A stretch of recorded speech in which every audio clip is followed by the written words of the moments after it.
la compagnie a pris part, les 9 et 10 mai 2022, au Radisson BLU, à la deuxième édition du Cyber Africa Forum, CAF, placé sous le haut parrainage de Patrick Aatchi, Premier ministre de Côte d'Ivoire.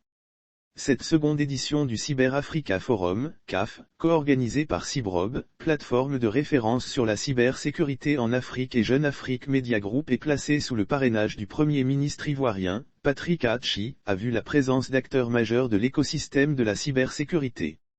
Des décideurs de plus de 25 pays ont pris part à cet événement de référence. Au total, plus de 500 personnes parmi lesquelles des décideurs de plus de 25 pays ont pris part à cet événement de référence avec 23 panels et plus de 80 intervenants dont 4 ministres venus de Côte d'Ivoire, du Congo et de RDC et également des hauts responsables et spécialistes venant de secteurs variés, banques, finances, assurances, énergie.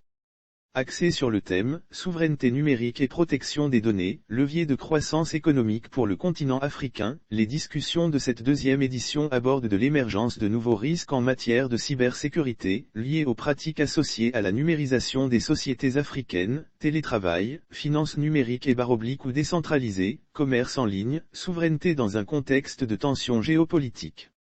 Au nom de la compagnie ivoirienne d'électricité, compagnie, Monsieur Antoine Djidjebénou, directeur de la stratégie et de la transformation digitale, est intervenu sur le thème suivant, e-commerce et industrie face aux nouvelles menaces sécuritaires. La compagnie fait également de la sécurité informatique une priorité, à l'instar de la sécurité électrique faite par l'entreprise, la compagnie fait également de la sécurité informatique une priorité.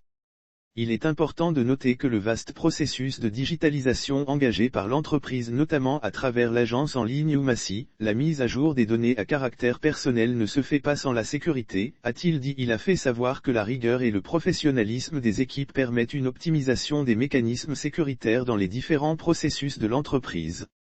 Nous avons la Drone Academy à la compagnie représentant l'usage des drones dans la région, qui peut être considéré comme une menace par les États et considéré chez nous comme une opportunité que nous exploitons. Nous avons recours à l'utilisation des drones pour la surveillance des lignes haute tension et basse tension avec un traitement analytique par derrière, a-t-il souligné. Lire aussi cybersécurité, comment éviter le piratage informatique selon Antoine Djidjebénou. Aujourd'hui, la digitalisation offre énormément d'opportunités en entreprise qui viennent avec des opportunités et des menaces.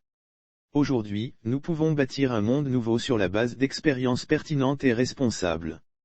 Sauf autorisation de la rédaction ou partenariat préétabli, la reprise des articles de l'infodrome.com, même partielle, est strictement interdite. Tout contrevenant s'expose à des poursuites.